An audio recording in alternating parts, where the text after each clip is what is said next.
Вижте къде попаднахме във Валенсия този уикенд. Средновековен пазар насред Турия парк.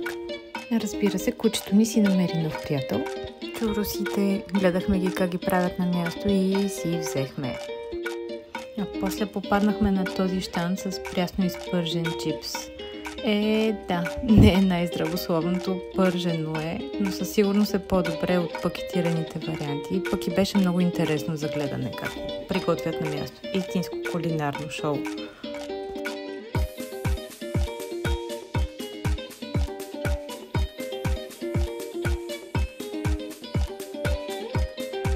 Имаше и майстор на сирена и колбаси с дегустация.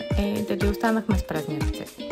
А това тук ни е любимата част. Щанда с маслини, турши, пълнени пътладжани, маринован лук. Пробвахме ги на място, взехме и за вкъщи. Много са добри.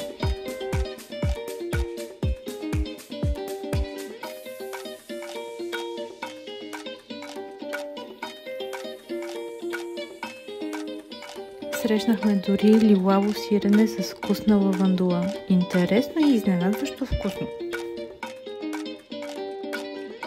А на панаир без играчки не може. Тези тук са от донапрен и се стават даже и за куклен театър. Тръгвайки си, видяхме и тези дами с много необичайни ветрила. Ако сте до 12 октомври във Валенсия, посетете.